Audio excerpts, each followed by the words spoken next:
de una contención a Rusia. Nada de eso ha pasado, solamente la contención de Rusia, pero ya los objetivos, los supuestos que empezaron la guerra no se cumplieron. Y esto está más enredado. Entonces, para 1915, uno dice, bueno, si esto está tan enredado, si nada se ha cumplido, y si este conflicto no es para nada como se había pensado, ¿por qué no terminan la guerra? Mire, nada se ha logrado aquí, esto está espantoso, ¿por qué no terminamos la guerra? Uy, la gente está muriendo en cantidades impresionantes, los peladitos están muriendo, y digo peladitos porque es que la mayoría de la gente que murió era gente joven, es una pérdida impresionante. Entonces no se retiran en 1915, cuando si se retiran ahí, esto hubiera quedado harto, pero todavía hubiera sido posible. Pero no se retiran. No, cada uno tiene una razón para no retirarse. Los alemanes sienten que todavía tienen mucho chance, porque si bien están bastante enredados en el frente occidental, en el frente oriental están divinamente, y ellos sienten, los alemanes sienten que ellos son la representación de una cultura que es la única que puede luchar contra la barbarie eslava, y contra la decadencia de la civilización francesa, y contra, en palabras de ellos, el embrutecimiento materialista y comercial de los anglosajones. Ellos creen que su cultura está representada por las virtudes de los guerreros, y que eso que los otros llaman militarismo es en realidad la exaltación de la virtud germana. Aquí tenemos un primer germen de lo que sería toda esa mitología de la Valhalla y de las valquirias y de todo ese pangermanismo. Ellos quieren, también estamos en todos los panes, ellos quieren un pangermanismo. Ellos consideran que la suya es una civilización que debe defenderse y que además tienen bastante chance en la guerra y que por eso no se van a retirar. Eso es lo que ellos consideran. La mitología guerrera, que es tan sustancial a la identidad histórica germana, la idea de estos grandes dioses guerreros, de esos grandes dioses de la Valhalla, que es el paraíso, el cielo de ellos, que es un cielo guerrero, está gravitando ya dentro del pensamiento alemán. Es el germen de una idea que en la Segunda Guerra Mundial va a tener un curso aterrador. Aquí es una convicción que ellos tienen, y por eso las valquirias, y por eso la idea de Wagner, del recién fundado Estado alemán, está inscrita en su visión histórica, y es lo que ellos consideran que deben defender de su propia cultura.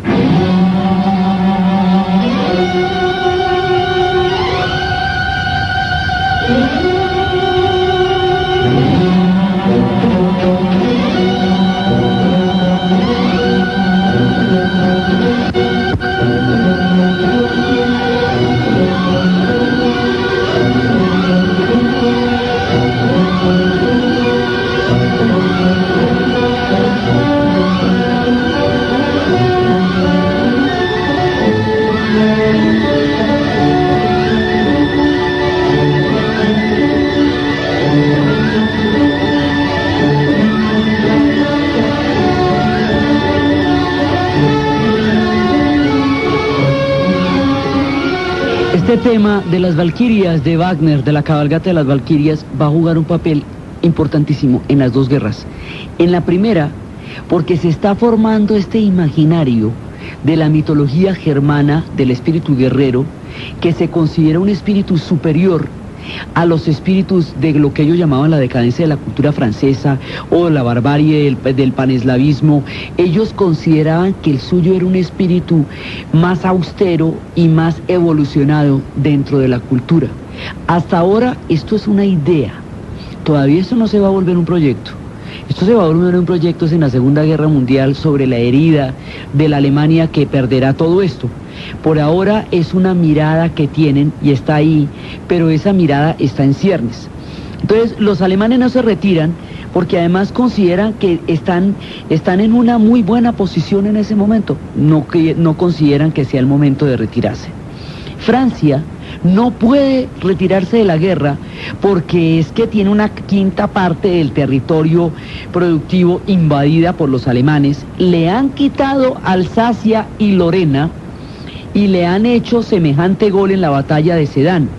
Si Francia se retirara en este momento de la guerra, Francia volvería a repetir la más amarga de las lecciones, que es la lección de Sedán. Eso los franceses no lo van a hacer. Así que los franceses van a pelear este frente con los dientes, con alma, vida y sombrero, y no están ni pensando en la posibilidad de retirarse, porque eso para ellos en ese momento no tendría ninguna posibilidad distinta de ofrecérseles en bandeja a los alemanes. Ellos no van a hacer eso. Esta guerra entre los alemanes y los franceses durante estos dos conflictos y en los siglos anteriores es aterradora, digamos, ¿es el uno o es el otro? ¿Sobrevive el uno o sobrevive el otro? Entonces después vamos a ver en el curso de todo lo que está pasando aquí, cómo Francia va a responder ante Alemania cuando termine la guerra, sobre la base de esta invasión y sobre la batalla de Sedán y sobre Alsacia y Lorena, la manera como se va a pasar esa cuenta de cobro tan terrible. Gran Bretaña no puede pensar por ahora en la paz, porque primero tiene 1 millón de voluntarios que aún no han entrado en combate, entonces siente que lo que tiene es gente para pelear. Hasta ahora se habían empezado a alistar. En ese momento Gran Bretaña considera que ellos son los defensores de la democracia y del predominio de la ley contra el militarismo de los alemanes. Hay un profundo sentimiento anti-alemán en Inglaterra. Y es una época muy belicista. Tanto es el sentimiento anti-alemán que las familias alemanas de apellidos alemanes que viven en Inglaterra piensan que es necesario cambiarse los apellidos, porque hay una fuerte fobia contra los alemanes. Es así como la familia Battenberg se va a cambiar el apellido por Mountbatten, y Lord Mountbatten y Rowena Mountbatten, que después van a jugar un papel significativo en esta historia, porque además Lord Mountbatten va a ser el último virrey de la India y el que reciba la rendición de Japón cuando termine la Segunda Guerra Mundial. Su apellido era Battenberg, pero se lo cambia a Mountbatten. La familia real, ustedes se acuerdan que la familia real inglesa estaba conformada por el príncipe Alberto de la casa alemana de Hannover, que se va a casar con la reina Victoria. Y ahí es cuando viene, digamos, entroncan con una rama germana. En ese momento, como la casa dinástica es Hannover, se van a cambiar el nombre por Windsor. Y es ahí cuando empezamos a hablar de la casa de Windsor y no de la casa de Hannover, porque todo lo que suene alemán en ese momento está mal visto. La música de Wagner que escuchábamos ahorita queda totalmente proscrita en Inglaterra. No se puede escuchar a Wagner, se vuelve una prohibición. Los pastores alemanes que había en Inglaterra los van a rebautizar alsacianos por la historia de Alsacia y Lorena, y los perros salchichas no se van a volver a ver por la calle. Ese significa el sentimiento antialemán que existe en la Gran Bretaña. Luego Gran Bretaña no se retira de la guerra, entonces aquí los ingleses están convencidos de que ellos defienden un modo de vida que es la democracia y la ley, y los alemanes están convencidos que ellos defienden un modo de vida que son las virtudes guerreras de la mitología germana, que los hace considerarse a salvo de la decadencia, del mercantilismo o de la barbarie, según atribuían ellos a los pueblos con los que estaban en guerra. Entonces no se retira a nadie. Entonces, como no se retira a nadie, pues sigue la guerra. Y como sigue la guerra, esto se va enredando, y se va enredando, y se va enredando de una manera. Los ingleses, una de las historias más paradójicas y más absurdas dentro del gigantesco absurdo que va a ser esta guerra, es que, en principio, la idea de construir una armada alemana, que era la idea del Kaiser, eventualmente implicaba un enfrentamiento con Inglaterra. Inglaterra estaba totalmente convencida que en un momento dado, y llegado el caso, ellos iban a trancar a los alemanes por la vía del mar, porque su armada era la que se iba a enfrentar a la armada alemana. De esa manera ellos siguieron incrementando su armada. Los alemanes hicieron una armada capaz de enfrentarse con la inglesa y que eventualmente estaría dispuesta a ello. Pero como eran dos armadas tan importantes, como la batalla final se iba a definir a partir de las armadas, como los buques con el sueño que tenían los ingleses de repetir Trafalgar, o así, o la Armada Invencible. Ellos querían esas batallotas así definitivas, navalotas y tremendas, donde ellos se adueñaban de los mares y arrasaban a los otros. Entonces les parecía que su armada era tan sensacional que había que tenerla guardadita en el norte de Escocia para el momento cuando llegara. A su vez los alemanes, que habían construido una armada para enfrentarse con los ingleses, que era lo que le había dicho Bismarck al Kaiser que no hiciera, también tienen su armada guardadita para el día en que se enfrenten gloriosamente con los ingleses. Ese día no llegó. Las dos armadas quedaron guardadas cada una con una cantidad de recursos impresionantes y la guerra no llegó a los mares. Primera Guerra Mundial no llegó a los mares.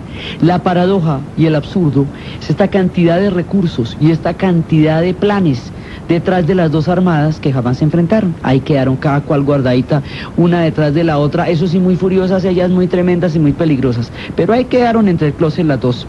Entonces, en ese momento, el dominio británico del mar y todo, allá no va a llegar, no va a ser ahí donde esto va a tener los puntos de enfrentamiento más grandes. Entonces, las grandes flotas quedan allá, esperando los días de Trafalgar, que no habrían de llegar. Así se van a quedar por ese lado. Tuvieron unas escaramuzas por allá en el extremo norte de Escocia, hubo unas batallas de un escuadrón que destruyó frente a Chile a un barco, a unos ingleses, y hubo otra por allá para el lado de los Malvinas. Pero en realidad nunca se enfrentaron, y estos eran el choque, o sea, era, digamos, el partido más importante de la guerra era la batalla entre estas dos, y nunca se dio. Por otro lado, estos pueblos tienen colonias. Las colonias no son importantes, pero van a quedar involucradas en la guerra.